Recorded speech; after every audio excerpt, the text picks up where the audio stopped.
किसी गांव में एक लड़का रहता था और एक दिन वह अपने गंदे गलत दोस्तों के चक्कर में फंस जाता है और गलत आदतों का शिकार हो जाता है। उसकी उम्र 20 साल थी।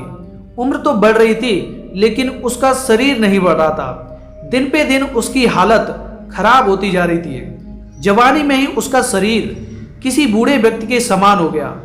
उसके घर वाले उसका ये हाल देख देख के उसके भविष्य के बारे में सोच सोच के बहुत चिंतित रहते थे। और एक दिन वह उस लड़के को किसी अच्छे से वैद्य के पास लेके गए। वैद्य ने उस लड़के के शरीर में प्रोटीन और विटामिन की भारी कमी बताई और कुछ दवा देके उन बाप बेटों को वापस भेज दिया। प्रोटीन और विटामिन लेने के बाद भी उसकी हालत में कोई सुधार ना हुआ और धीरे धीरे ये बात पूरे गांव में फैल गई।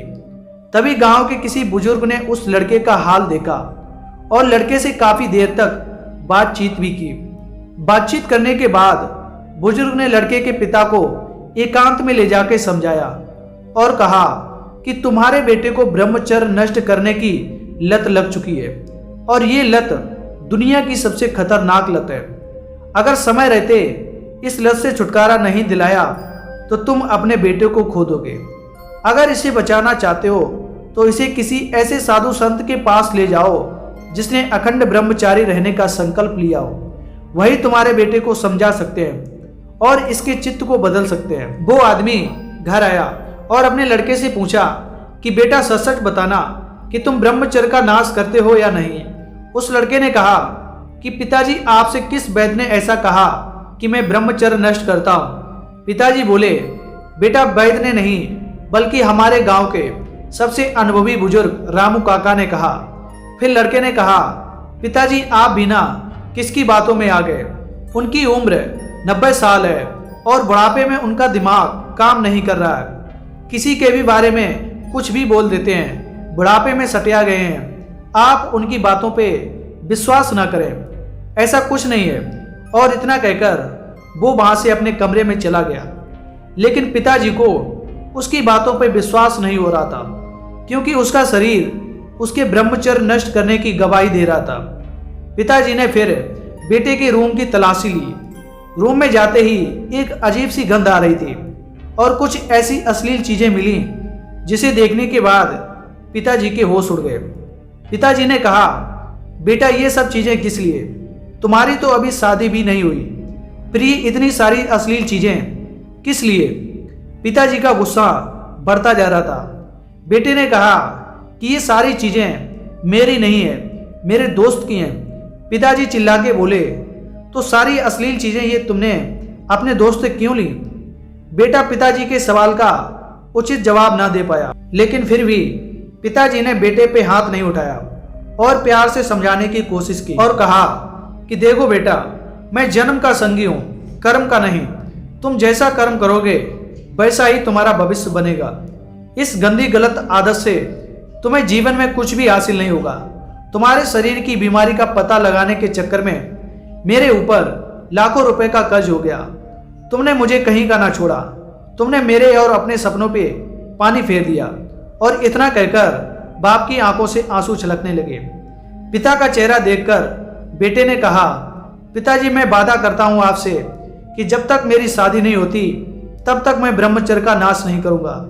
और अपने पिता से वादा करने के बाद वह 1 महीना तक ही अपने आप को जैसे तैसे रोक पाया और फिर से ब्रह्मचर्य का नाश करने लगा।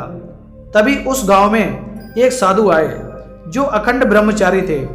जब उस आदमी को इस बात का पता चला तो वह तुरंत उस साधु के पास पहुंचा और अपनी समस्या बताने लगा और कहा कि साधु जी मेरा बेटा पिछले 7 साल से ब्रह्मचर्य नष्ट कर रहा है। कृपया आप उसे सही रास्ता दिखाएं और उसे बचाएं। साधु जी ने उस बात को सुना और कहा कि आप अपने बेटे को कल सुबह बगीचे में लेकर आइए और वहीं पर मैं आपको उपाय बताऊंगा। अगले दिन सुबह पिता पुत्र बगीचे में पहुंच गए।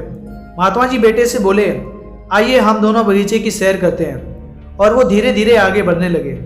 चलते ही चलते महात्मा जी अचानक रुके और बेटे से कहा क्या तुम इस छोटे से पौधे को उखाड़ सकते हो? जी हाँ, इसमें कौन सी बड़ी बात है।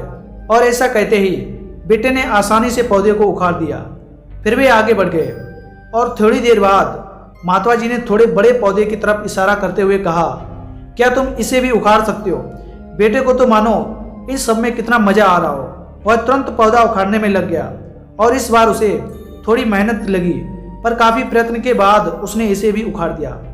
वे फिर आगे बढ़ गए और कुछ देर बाद पुनः महात्मा जी ने एक गुड़ैल के पेड़ की तरफ इशारा करते हुए कहा, क्या तुम इसे भी उखाड़ सकते हो?